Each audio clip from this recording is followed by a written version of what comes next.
How about Trump term 1? No new wars, peace breaking out all over the place. And yeah, there were a lot of national security advisors. They can come and go, no problem. You want to see stability? Joe Biden had stability in the national security advisor area. Yeah. Jake Sullivan needed to be fired. They all needed to be fired after our horrendous loss in Afghanistan. The guys who designed it stayed in power. This happened very early in the Biden term, like a couple of months in, and they all kept their jobs. All right. So, got to do this just for a moment. A little bit about what brought down Mike Waltz, the whole Signalgate situation. Yeah, set up a Signal conversation, which is actually totally permissible using Signal, but it was the group chat, and some strangers were added to that group chat. Yeah, that's Mike talking. And then all these people who were on it, there were too many, and nobody seemed to understand who was on the call. So this is what the fake news is saying all day long. And they're wrong, okay? Remember this. What they're saying right here is absolutely not true. But this is the conventional wisdom. Check it out. Why would they still want to communicate on Signal? I mean, there are, as we know, we are able in the administration, in the government, to communicate on secure networks. Why force the issue of Signal? Why continue to use it? Because it's easier and it's faster and it's sloppier and it makes you more vulnerable. But that's a risk that they are willing to take, even if it compromises our national security and is open to espionage from the Chinese and the Russians and others. Okay, they're both wrong. Cisa, the Cybersecurity Infrastructure Security Agency, they're very fond of themselves, and the fake news is usually fond of them whenever that government institution is trying to undermine Trump.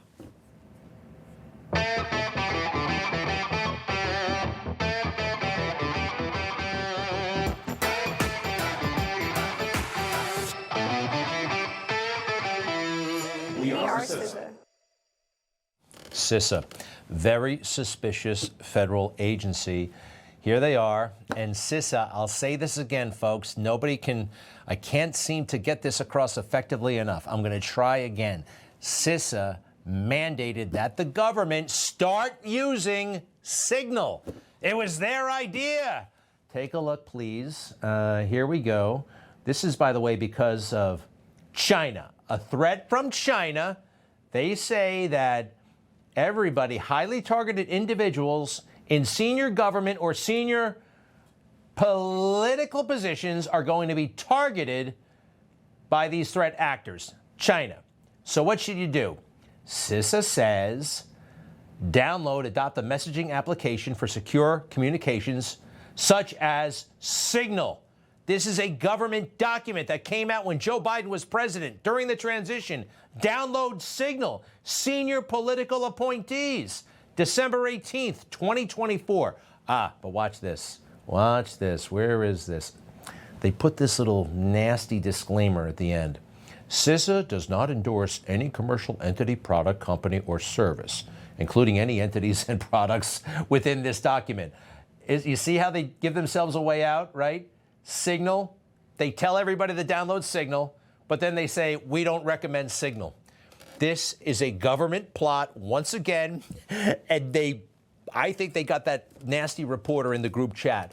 The government planted Goldberg, I think his name is, from the Atlantic magazine, nasty guy who immediately apparently gave up his sources. Now, I hope Michael Waltz is not talking to this guy. He's came up with the suckers and losers hoax story. That's him. Somehow he finds himself, all these people in government want to talk to me. Okay, he presses accept. He's watching a very sensitive conversation, and he outs his source. Though I don't know if we can really trust him on this. Jeffrey, what do you make of those explanations? This isn't the Matrix. Phone numbers don't just get sucked into other phones. I don't know what he's talking about there. Very frequently in journalism, the most obvious explanation is the explanation. My phone number was in his phone. because my phone number is in his phone. He's telling everyone that he's never met me or spoken to me. That's simply not true. I understand why he's doing it. But, you know, this has become a somewhat farcical situation. There's no subterfuge here. My number was in his phone. He mistakenly added me to the group chat. There we go. Yeah, well, some people will die to protect their sources, and other people just give them right up like that. Never trust these reporters. Never, ever trust them. I don't know if we can trust them right there. I find it hard to believe still that Mike Waltz was talking to that lowlife, but maybe he was. I don't know. He's still on signal, though, Mike Waltz. And it's okay. It's authorized. But take a look at this. Somebody snapped a picture during the cabinet meeting, okay? That's Mike Waltz on his phone. And if you take a really close look, you can see who he's talking to. I got it right here. You've got J.D. Vance, just Tulsi Gabbard, Steve Witkoff, Marco Rubio. It's all on his phone. Hey, look, as I said earlier, you can talk to these guys on Signal, but you know you should get one of those, I think they call the privacy screen, right? So people can't look over your shoulder and see what's going on. Yeah, end-to-end encryption, but what happens at the end? What happens in the vicinity? That's where this thing is very vulnerable. And Cisa said download it. Don't trust them. I think the whole damn thing was a setup, and I think I have really great evidence that supports that. All right, next, please.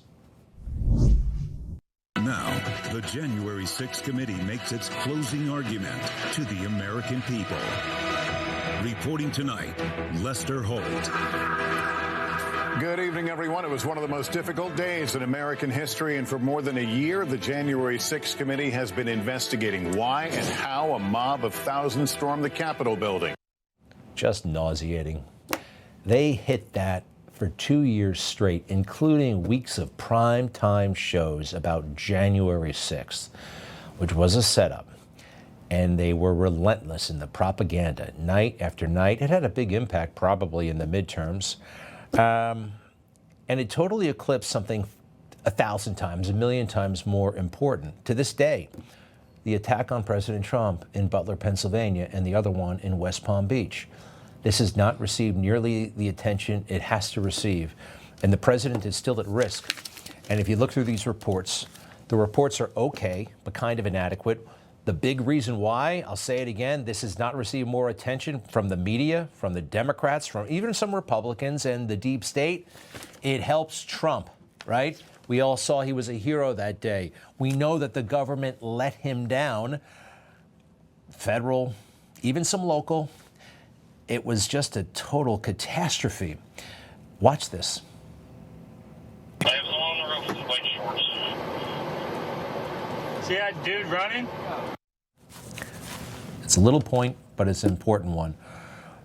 Can I play that one more time? That's at 8 minutes after 6 and 39 seconds on July 13th. Go ahead again. I have someone on the roof with white shorts. See that dude running?